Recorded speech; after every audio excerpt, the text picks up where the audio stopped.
Praise the lord. దేవునికి మహిమ ఘనత ప్రభావములు కలుగును గాక. ప్రేమైనటువంటి జీవము కలిగిన దేవుని కుటుంబము, దైవ సమాజము, దేవుడు మనలను ప్రేమించి మరొక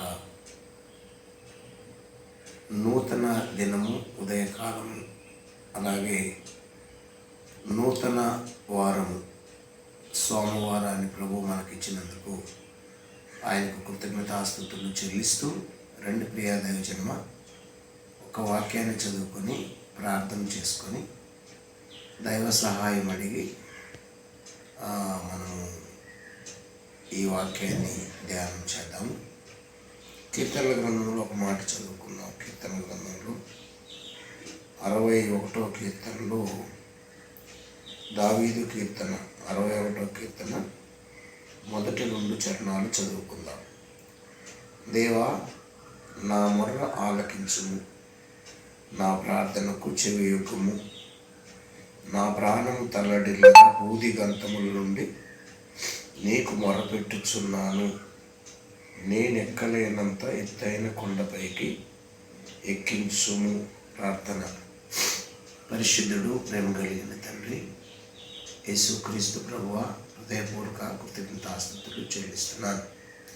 చదవబడిన వాక్యాన్ని ఇరిచి మాకు వడ్డించి సారాంశం తెలియజేసి మహిమ పొందమని యేసు నామములో స్తుతించి ప్రార్థిస్తున్నాను తండ్రి.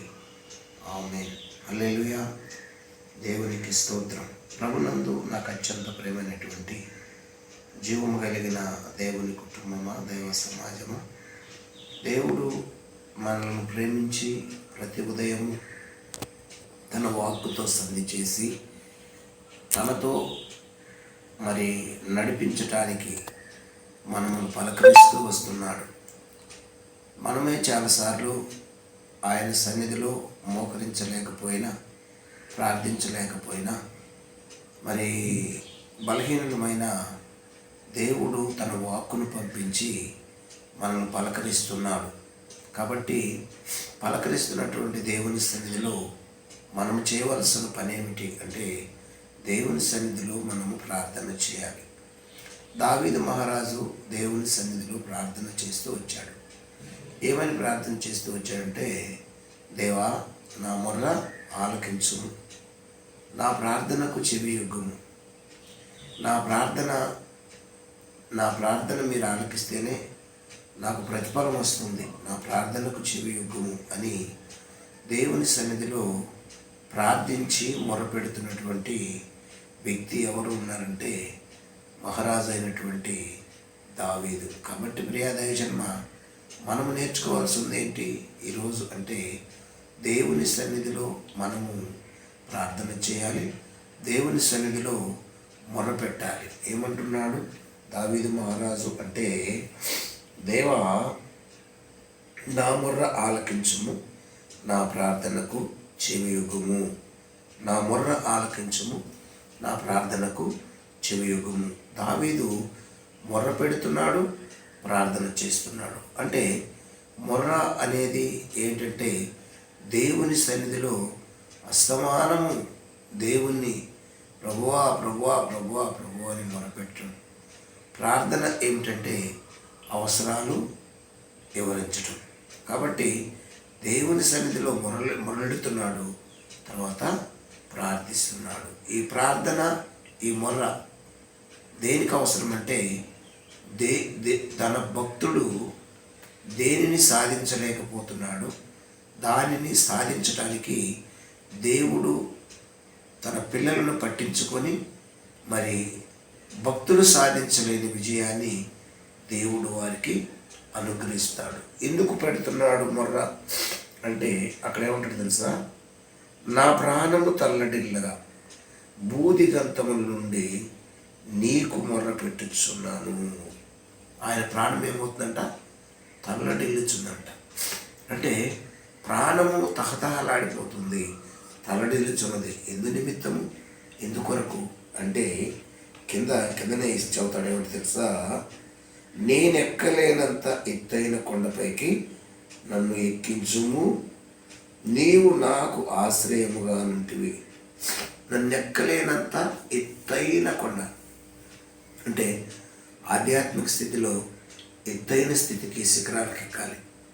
ఎత్తైన కొండ, ఎత్తైన కొండ, నా కోట నా కొండ నీవే అంటాడు మళ్ళీ దావీదు.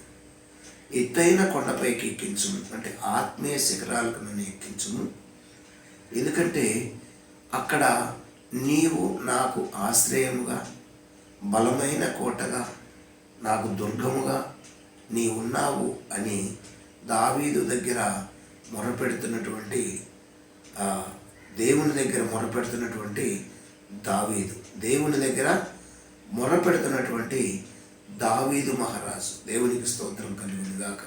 ఈరోజు నీవు నేను ప్రతి ఉదయం లేదంటే సాయంత్రము మాత్రమే కాకుండా ఎప్పుడు సమయం ఉంటే అప్పుడు దేవుని సన్నిధిలో మొరపెడుతూ ఆధ్యాత్మిక శిఖరాలకు ఎక్కాలని మరి ఈ వాక్యం ద్వారా పరిశుద్ధాత్మదేవుడు మనకు తెలియజేస్తున్నాడు. ఆధ్యాత్మిక శిఖరాలకు నేను ఎక్కలేనంత ఎత్తైన కొండపైకి ఎక్కించుము, ఎక్కించి నన్ను నడిపించుము. ఏమండి? ఎక్కించి నన్ను నడిపించుము. నీవు నాకు ఆశ్రయముగా నుంటివి, శత్రువుల ఎదుట బలమైన కోటగా ఉంటివి. యుగయుగములు నేను నీ గుడారములో నివసించెదను.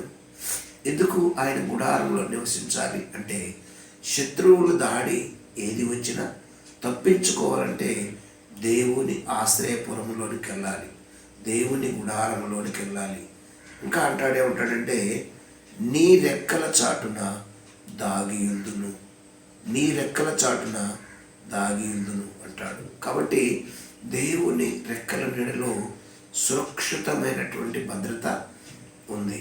అందుకే రూతు గ్రంథంలో కూడా ఒక మాట ఉంటుంది, నీవు యెహోవా రెక్కల నీడ కిందకి వచ్చావంటాడు.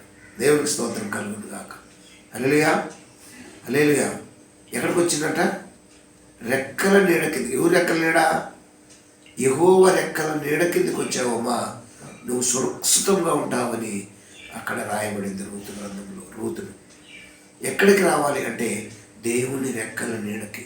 దేవుని రెక్కల నీడలో ఏముంటుందంటే సురక్షితమైన భద్రత, కాపుదల ఉంటుంది. కాబట్టి ఈ వారమంతా దేవుడు ప్రతి ఒక్కరిని, ఎవరైతే దేవుని సన్నిధిలో ప్రార్థన చేస్తున్నారో వారందరినీ దేవుడు నడిపించాలని మరి కోరుకుంటూ ఈ మాటలో నేను ముగిస్తున్నాను. రండి ప్రార్థన చేసుకుందాం. పరిశుద్ధుడు, ప్రేమగల తండ్రి, హృదయపూర్వక కృతజ్ఞతాస్తుతులు చెల్లిస్తున్నాను. ఇతబడిన వాక్యమునైనా ఫలింపచేసి మహిమ పొందమని. అయ్యా, ఈ దినము నీ బిడ్డలు అయినా వారు చేస్తున్న ప్రతి పనిలో, వారు వెళ్తున్నటువంటి మార్గంలో, వారు తీసుకునే ఆలోచనలో మీ జ్ఞానము, మీ ఆలోచన ఇచ్చి నడిపించి, వారు చేపడుతున్న ప్రతి పనిలో విజయం ఇచ్చి నడిపించండి. సోమవారం నుండి మళ్ళీ అయ్యా మేము పునరుద్ధాన దినం వరకు అయ్యా నీతో నడిచే భాగ్యం దయచేసి మహిమ పొందమని యేసునామములో స్తుతించి ప్రార్థిస్తున్నాము తండ్రి. ఆమేన్. God bless you. దేవుడు దీవించి ఆశీర్వదించును గాక. ఆమేన్.